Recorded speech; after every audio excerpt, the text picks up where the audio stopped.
I'm an honest believer, so I love talking about what I believe, and I feel like everybody should talk. If you don't, if you don't have a strong faith, if you're not willing to talk about what you believe, Did you expect when you started on this journey, did you expect that you'd be where you are today? No way.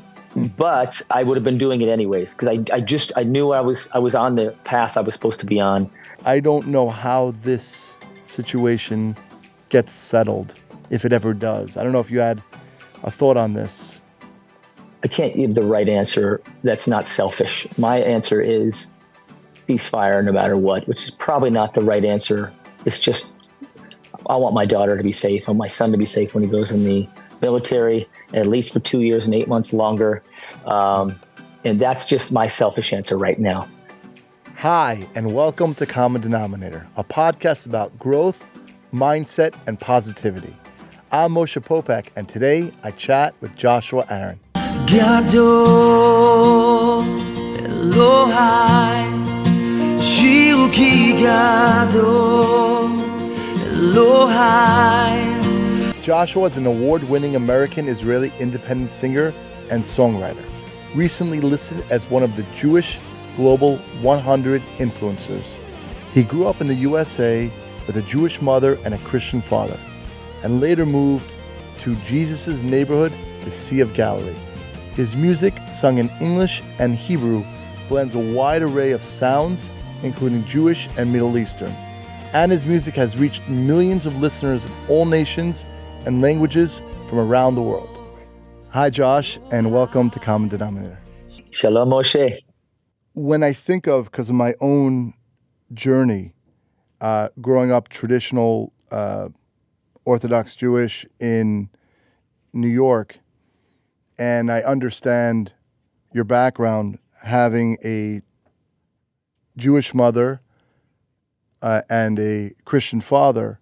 Mm-hmm. Tell me about that experience, because for me, I'm super curious about that, because religion in humanity, in the human experience, does shape a lot of our life. So how was that during your early years in your childhood? It was a little confusing earlier. As you get older, you create your own identity with God, and it doesn't matter what your parents are as you become an adult, But as a child, yeah, my dad was Catholic, Polish Catholic. My mother was Jewish, Israeli, raised Orthodox. We were more Christian, I'd say. My dad would tell me as a half Jewish kid, he would tell me, hey, this is a Catholic town. Don't tell anybody you're Jewish. So I remember feeling like this, almost like, I don't think my dad realized it, but almost like this anti-Semitism in my own house, So my mom, really, she was Israeli. She left Israel when she was 11 years old, went to like a girls' yeshiva in New York when she moved from Israel to America. And then she met my dad at a Jewish summer camp in the Poconos. And that's where her journey, her journey began in this side of the planet. And it was interesting. It was pretty awesome. My dad is a great guy, is a great guy. My mom's amazing. So just living that out, I had a personal journey of faith where I kind of accepted stuff from the outside. Some people would say both. As a Christian Jew, like I accept Jesus as the greatest Jewish, well, he's at least the most famous, no matter who you are, he's the most famous Jew we've ever had, on the planet, and just accepting him for who he is in Christianity, but kind of removing the Christian, evolution from that diverted from Judaism 2,000 years ago, or at least 1,600 years ago. So my faith journey's been pretty cool. Just this in the sense where I made it my own. I wasn't trying to be my mom. I wasn't trying to believe what my dad believed or my mom believed, but just make it my own. And hopefully, my kids, when they, as they grow older, their journey will be their own when they find God.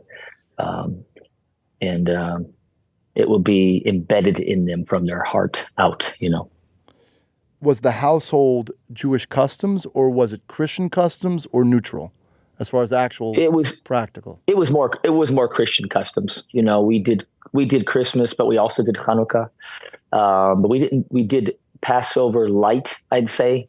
Growing up, it was, I'd say, more Christian customs because we're in a Catholic town. You know, I think I was the only Jewish kid in my high school that I knew of, you know, at least a half Jewish kid that had any Jewish heritage. So it was unique, you know, like kids told Jewish jokes and I thought, oh, that was just normal, you know, because there wasn't many Jews in town. They all left the little towns and moved to the bigger town, Scranton, where a lot of them moved. My grandmother's synagogue was. So it was, you know, it was the whole town was very Christian, you know. And you decided through the journey, I guess at a certain point, you took upon yourself, as you describe yourself as a Messianic Jew. First of all, what is a Messianic Jew, and why'd you make that choice? A Messianic Jew is really, I guess it's so easy for me to say in my circles. That's why I'm pausing to say, you know, for somebody who might not know what it is. A Messianic Jew basically is a Jewish person that accepts Jesus as the Messiah and tries to still live as Jesus culturally did. In other words, Jesus did celebrate Hanukkah. I mean, it's in the New Testament. He went onto the temple on Hanukkah, and the Last Supper was a Passover Seder, just kind of celebrating, even Christmas, celebrating it from a Jewish perspective, where like we don't really do Christmas big here in my house. My wife, her great grandmother was Jewish, but she wasn't raised in that. But we do Christmas light at our house and more heavy on the biblical holidays, but still accept you know cultural Christianity as well, but really just try to live it out as Jesus would have lived it out with his disciples. Everything in the Jewish custom, you know, Shabbat. I have my kids turn off their electronics on Shabbat. So really just trying not to lose a Jewish identity while still believing in Jesus. And what brought you to that point where I want to have a lifestyle as a Messianic Jew? Obviously, different things that are going on in the house, and then you make a choice as I guess as an adult, or maybe as your teen years. Yeah, it was my daughter, my firstborn. We've got 5 children. My only daughter, she's the oldest. When we were pregnant with her, I was talking to my wife, like, how are we going to raise these kids? Is it going to be, you know, Christian? Is it going to be Jewish? You know, but was open, my wife too, open believers in Jesus, but we decided that we were going to raise them in more of I want to say first century way, and in modern, as if the modern world was only connected to first century Christianity, which was Jewish the first 300 years before the Constantinian era. You know, just raise our kids connected to their Jewish heritage. How many bar mitzvahs, bat mitzvahs? And how many would you say? Because I just don't know the statistic on it. How many today practicing Messianic Jews are there around the world? Around the world, it's, you know, the number. You know, I think most Messianic Jews are in churches because they just don't want to. You know, most of them have been burnt by Orthodox Judaism, and they find Jesus. They want to have a kind of a freedom to worship God without being told what to do. Like, you know, the kashrut is heavy for a lot of Jewish people who leave Judaism. Like the rabbis are in charge of what's kosher, not kosher. And so you find a lot of Jewish people who believe in Jesus just leave, you know, Judaism traditionally. But the ones who kind of try to, I know in Israel, I've lived in Israel for 9 years. So in Israel, they say there's about 30 to 40,000 Jews who believe in Jesus, Messianic Jews. And globally, hundreds of thousands. I don't know the number globally. And do you currently live in Israel now? Did you? Well, I'm in the States this year. We've been planning this for 2 years to be in the States this year. So I'm in my cottage right now in the Poconos, Pennsylvania. I see the snow in the background. Yeah. Right? Beautiful. So then So then you're making a choice. You picked up and you moved your entire family to the Sea of Galilee. Yeah. What went into that choice? Well, my mother was born and raised. She left Israel at 11. Her story is crazy. My grandmother fled the Holocaust. Her name was Ruth Epstein. She wasn't in the camps, but she fled, thank God, made it to Israel, the not so promised land back then. It didn't feel like the promised land when they made it back then. Her brother, my grandmother's brother, V. Epstein, died in the War of Independence in 1948. He was 19. And my grandmother was a single mother. She was a secular Jew. So she gave up my mom for adoption. Actually, my mom was given up for adoption in January. My mom was born in January of 1948. Israel was reborn in May of 1948. And my mom was adopted into another Jewish family, but this time a Orthodox family. So that's where she was raised. Her adopted father died when she was 5, and she thought it was her real father. She didn't know it was her adopted father. And her adopted mother, at the age of 5 years old, maybe between 5 and 6, her adopted mother put her back in the orphanage for a second time.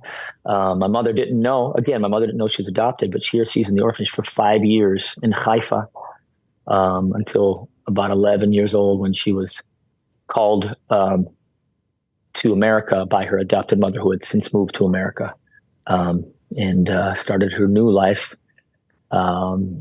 Did not want to move to America, didn't speak any English, but she started her new life in America at about 11 years old. And every guest, I'll tell you, their story, their parents' story, I just want to bring that out for the audience, is that really every single person has a story. It just, some people are more close to it, but we're just a combination of a bunch of stories, ups, downs, rights, lefts. That's amazing. And then you become a product of that. Did that eventually affect your music? Tell me about the music itself, the music you make, and where it comes from, as far as the ideas. I'm an honest believer, so I love talking about what I believe, and I feel like everybody should talk. If you don't have a strong faith, if you're not willing to talk about what you believe, so I'm really passionate about being honest about what I believe. So I started singing in high school, and my music teacher, sweet lady, Maureen Kanya, she put me in the choir, and then every special she'd make me sing. And I realized, maybe this is something I should do. And so I started, getting connected with Christians and talking to Christians about their heritage, that if they knew their heritage, I don't believe the Holocaust would have ever happened. So this idea that, my grandmother used to spit, my Orthodox grandmother would spit on the ground if I said Jesus in her house. And I remember growing up like, Dad, why is my grandmother spitting at me if I said Jesus? If I even mentioned it, I had a friend come over her house, and he had a cross on, and you'd swear she was a vampire. So, like, she used to cross, get this out of my house. But my grandmother that I, grew up with, she was my adopted grandmother. But she was Orthodox. Her parents were killed in the Holocaust. My real grandmother, she fled the Holocaust, made it. I think one of her parents survived and made it to Israel. We didn't find her till later, but she had already passed away. But my Orthodox grandmother is the one we knew growing up. So it became instilled in me that I want to see Christians understand that their heritage is 100% Jewish. They're an extension of it. For 300 years, Christians were sending their offerings to Jerusalem until the Constantinian era, Constantine. So I feel like there's a healing historically when Christians find out that they're a younger brother in a story where the bigger brother is Israel. So I feel like that kind of comes out in my songs as well. So I love singing. I translated a couple big Christian worship songs. One is called "How Great Is Our God" into Hebrew, and it just, I think it has like 40 million views on YouTube, or 30, I forget what it is. And I realized that there's a lot of Christians out there that are drawn to this Hebrew perspective of their heritage, that they're from. Their entire heritage comes from Israel, whether they like it or not. Whereas if you fast forward or in our era, rewind to the Holocaust, those guys were claiming Christianity as an excuse to kill Jews. They called us Christ killers as they're marching our families off.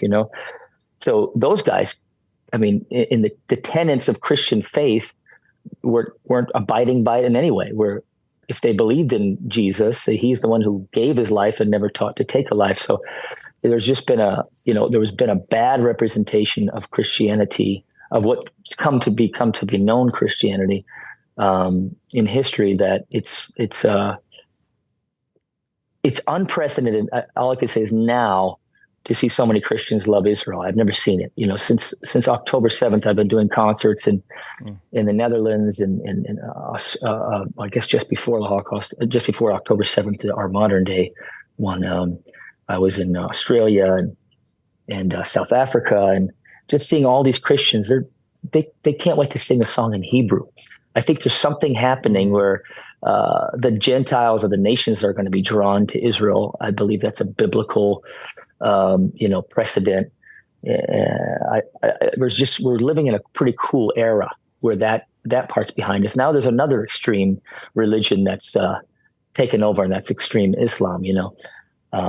And more than ever, I believe that we need Christians now more than ever, just like we needed Christians when Israel was reborn to help the rebirth of Israel. We need Christians more than ever now, and we have them, I think, more than ever.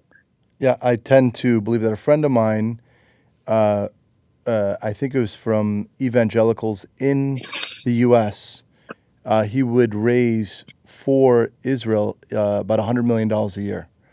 And he passed since, but it was just such a support. And those numbers, his daughter took over the organization, but it's tremendous. Oh, yeah. Eckstein, yes. Yes, Eckstein. Yeah. Talia, his other daughter's a friend of mine. And wow. Yeah, Eckstein. Yeah, that's right. And unfortunately passed at a young age. I think it was about 65 or so. But it was tremendous. It was tremendous. I wouldn't have thought that, but it's amazing. I mean, when you're talking about 30, 40 million views of a space really creating something from nothing, the way I see it, because here's your music, you're speaking truth, you're speaking based on faith, you're singing these songs. Did you expect when you started on this journey, did you expect that you'd be where you are today? No way. But I would have been doing it anyways, because I knew I was on the path I was supposed to be on. But I was already just excited to be on that journey. And I went to business school, here at Penn State here in Pennsylvania. And I hated it. I hate school. I hate studying, like in that sort of sphere.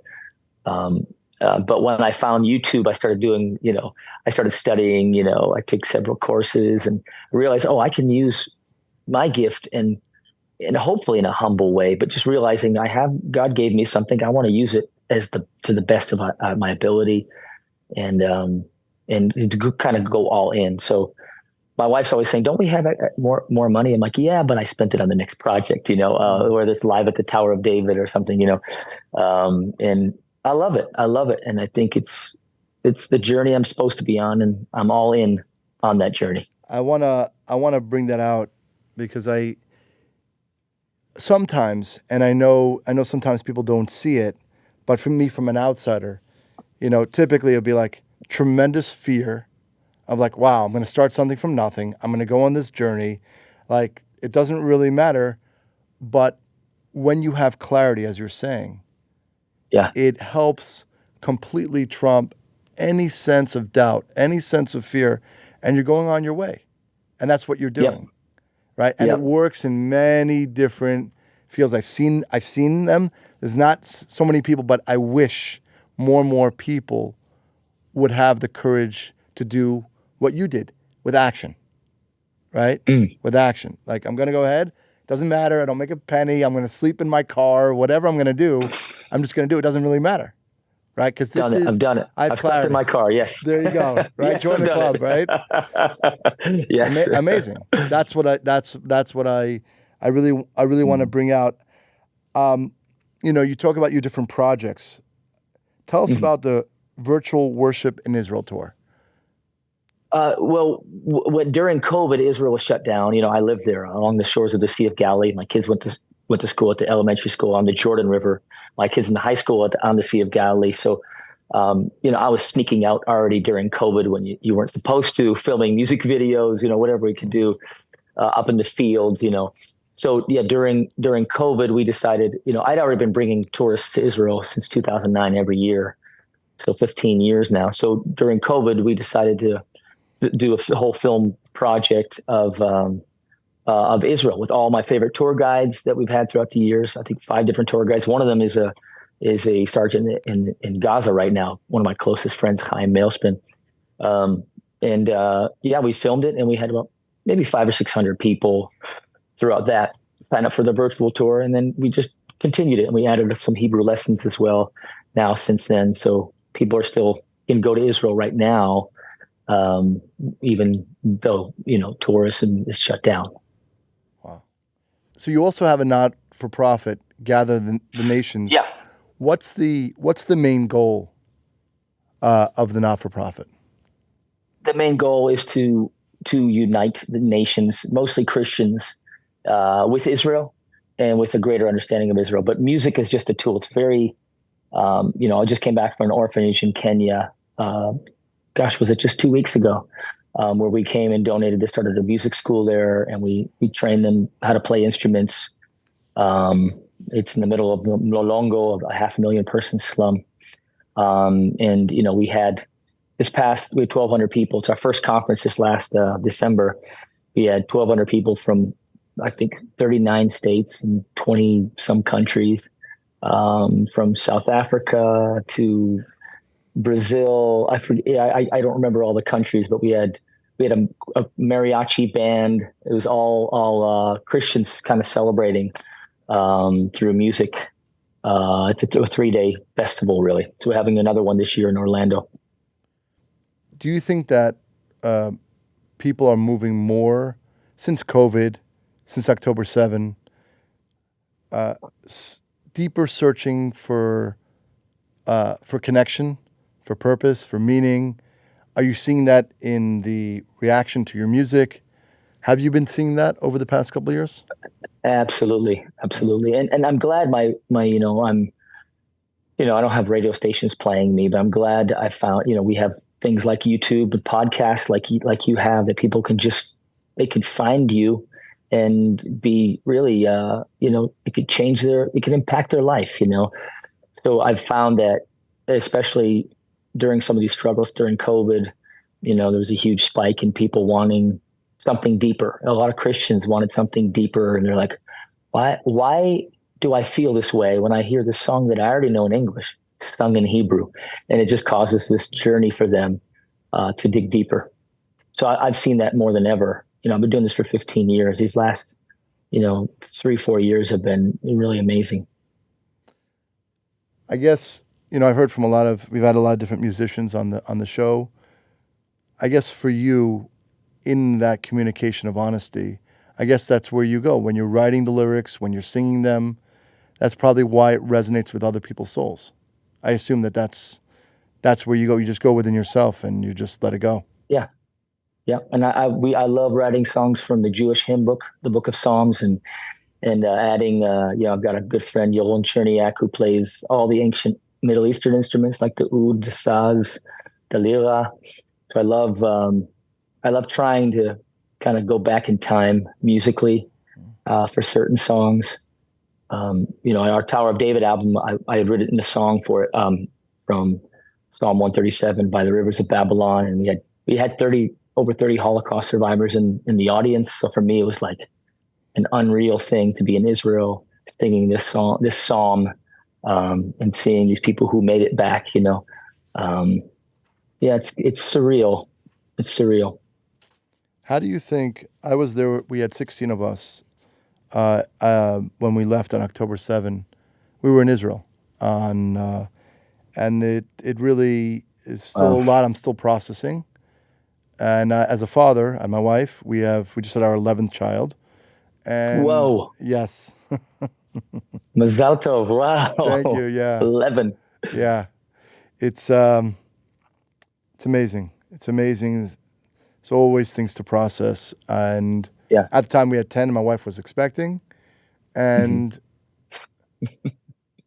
and I don't know. When I think of, I like to spend time looking at complicated issues and trying to be, see both sides.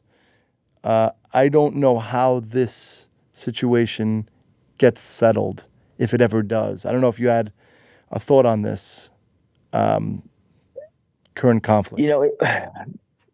I'm thinking of two different aspects of this, and I'll tell you about two different people in Israel. There's the parent who has an Israeli soldier in active duty, and there's the parent who doesn't. Before I had a soldier in the army, I was so angry at the parents that were like, just give them their land. We want to stay at peace, which I'm never for. I'm still not. In other words, give them more of our land for peace.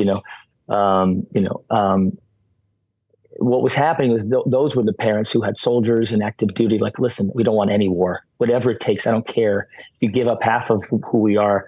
Now that we're in this war, my daughter's a sergeant in the Israeli Defense Forces. When you believe you're supposed to move back to your mother's homeland, it gets real once they take your children, and that's going to happen. I knew it. I've got less than half of your children. I got 5 of your number, but I've got 4 boys after my daughter, and my oldest boy, he goes in August. My daughter finishes August 7th. My son goes in August 14th. So for me, there's some selfishness in me, that says, so I can't give the right answer. That's not selfish. My answer is ceasefire no matter what, which is probably not the right answer. It's just, I want my daughter to be safe. I want my son to be safe when he goes in the military, at least for 2 years and 8 months longer.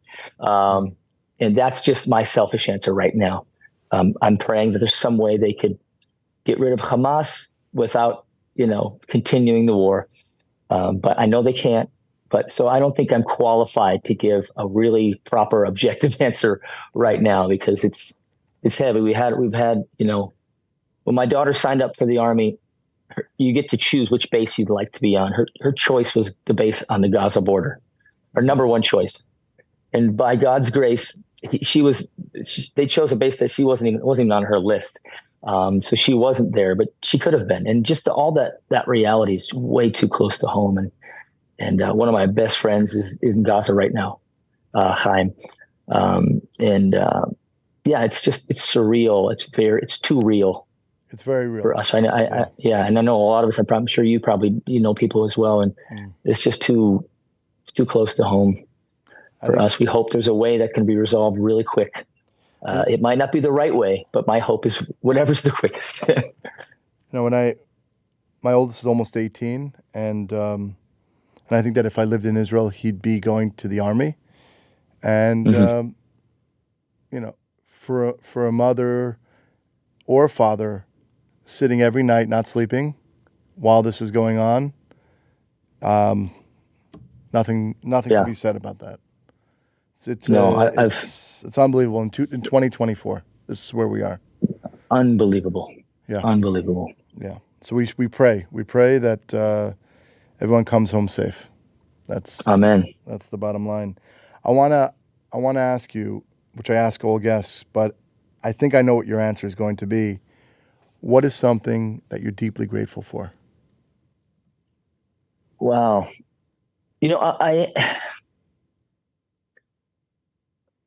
I'm grateful. I'm grateful to know my calling. I'm grateful to know who I am. I see a lot of superficial people trying to figure out how to make themselves better.